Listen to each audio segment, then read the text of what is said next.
You're browsing the web, minding your business, and suddenly a wild advertisement appears. It's your favorite hip-hop artist, 21 Savage, offering you an exclusive deal.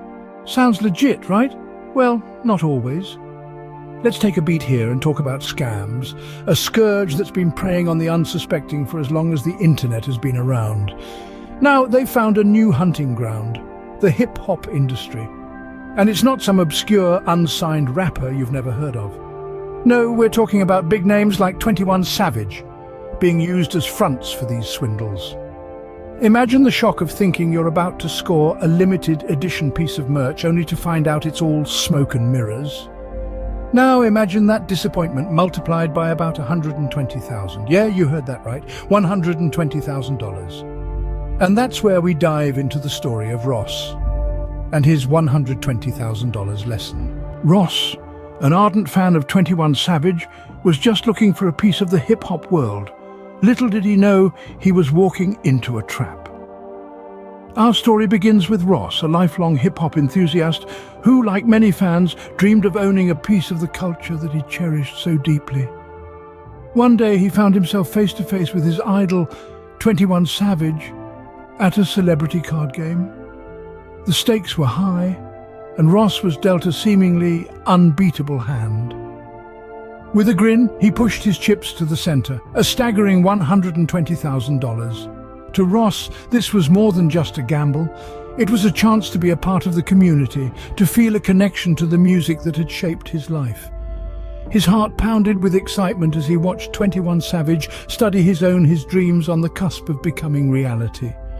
The days following the game were a whirlwind of anticipation.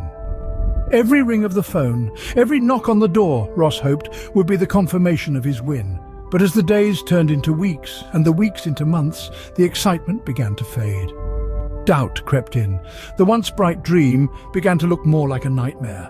And then, the crushing reality hit. The card game, the tangible connection to the hip-hop world he so longed for, was nothing more than an illusion.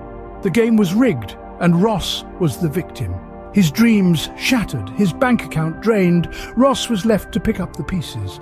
He had walked into the trap, eyes wide open, blinded by his passion for the hip-hop world he had sought to be a part of had betrayed him. But Ross was not alone. Thousands of fans, just like Ross, fall prey to scams every year, their dreams exploited by cunning fraudsters. And just like that, Ross was out $120,000 with nothing but a hard lesson to show for it. Ross was devastated. He had lost a fortune, and his trust in the hip-hop community was shaken. $120,000, a hefty sum, had slipped through his fingers, and the bitter taste of deception lingered. He had trusted, he had invested, and he had been scammed. The hip-hop industry, once a place of camaraderie and shared passion, now seemed riddled with fraud and deceit. It wasn't just about the money, it was about the betrayal. It was about the shattered faith in a community that Ross once held dear.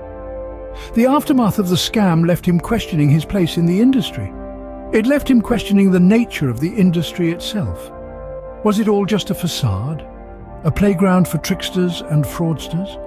But Ross didn't let this setback define him. He picked up the pieces, dusted off the disappointment, and vowed to move forward, wiser and more cautious than before. Ross took his $120,000 lesson to heart. But what can we learn from his unfortunate experience? The world of hip-hop, like any other industry, can be riddled with scams. Unfortunately, even the biggest names aren't immune. Ross's experience is a harsh reminder of this reality. It's crucial to be vigilant and informed. The first lesson here is never to let the glitz and glamour blind you. Always do your due diligence. Verify, cross-check, and question everything. The second lesson is that trusting your gut instinct can sometimes save you from a world of hurt. If something feels off, it probably is.